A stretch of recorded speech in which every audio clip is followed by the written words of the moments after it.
ഏവർക്കും ഹിത media technical വിങ്ങിലേക്ക് സ്വാഗതം.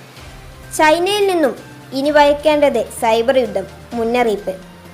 വലിയ തോതിലുള്ള വ്യാജ പ്രോഗ്രാമുകൾ ഉപയോഗിച്ച് ഇന്ത്യയിലെ വ്യക്തികളെയും സ്ഥാപനങ്ങളെയും സംരംഭങ്ങളെയും സൈബർ ആക്രമണത്തിന് വിധേയമാക്കാനുള്ള പദ്ധതികൾ തയ്യാറാകുന്നു എന്ന മുന്നറിയിപ്പാണ് CERT മാർഗനിർദ്ദേശത്തിലെ പ്രധാന വസ്തുത.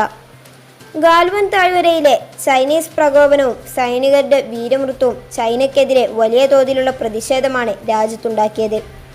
അതിനിടെയാണ് സൈനികമായി ആയിരിക്കില്ല, സൈബറിടങ്ങളിലായിരിക്കും ചൈനീസ് ഭീഷണി കൂടുതൽ എന്ന മുന്നറിയിപ്പ് വരുന്നത്.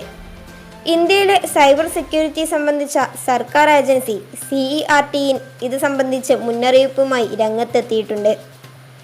കഴിഞ്ഞ വാരം ഇവർ ഇറക്കിയ മാർഗനിർദ്ദേശത്തിൽ ചൈനീസ് സൈബർ ആക്രമണ വെല്ലുവിളിയെ മുൻകൂട്ടി പ്രതിരോധിക്കാൻ രാജ്യത്തെ സൈബറിടങ്ങൾ തയ്യാറാകണമെന്നാണ് പറയുന്നത്.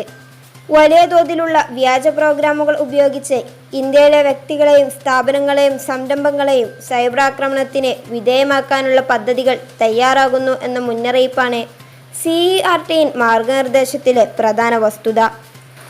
പ്രധാനമായും ബാങ്കുകൾ, ധനകാര്യ സ്ഥാപനങ്ങൾ, IT കമ്പനികൾ എന്നിവയുടെ സൈബർ സുരക്ഷാ പിഴവിലൂടെ ആയിരിക്കും ഇത്തരം ആക്രമണങ്ങൾക്ക് സാധ്യത എന്നാണ് ദ കിൻഡ് റിപ്പോർട്ട് ചെയ്യുന്നത്.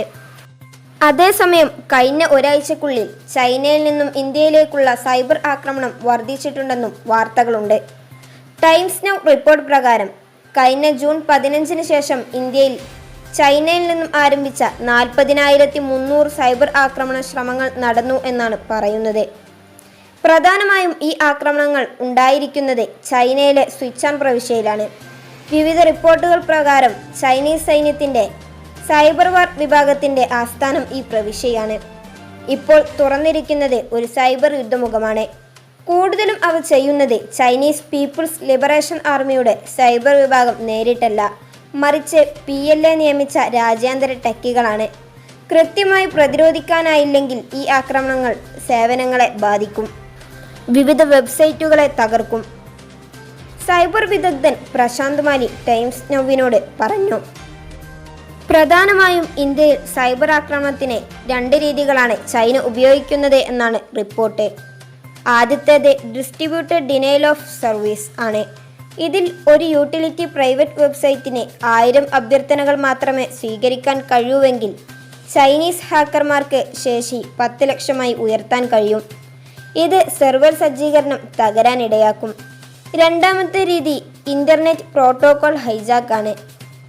അതിൽ നിരീക്ഷണാവശ്യത്തിനായി ടാർഗറ്റിലേക്ക് ചൈന വഴി ഇൻ്റർനെറ്റ് അക്കൗണ്ടും ട്രാഫിക്കും വഴിതിരിച്ചുവിടാൻ ഹാക്കർമാർക്ക് കഴിയുമെന്നാണ് റിപ്പോർട്ട്. അതിർത്തിയിൽ ഇരു രാജ്യങ്ങളും സന്ധിയിലേക്കും സൈനിക പിന്മാറ്റത്തിലേക്കും നീങ്ങിയിട്ടുണ്ടെങ്കിലും ഗൂഢമായ സൈബർ ഇടത്തിലെ നീക്കങ്ങൾ പ്രവചിക്കാൻ സാധിക്കില്ല. അതിനാൽ തന്നെ കൂടുതൽ സൈബർ സുരക്ഷ ഉറപ്പാക്കിയേ ഇന്ത്യൻ സൈബർ ലോകത്തിന് ചൈനയിൽ നിന്നുള്ള വെല്ലുവിളി നേരിടാൻ സാധിക്കൂ എന്നാണ് വിദഗ്ധരുടെ അഭിപ്രായം.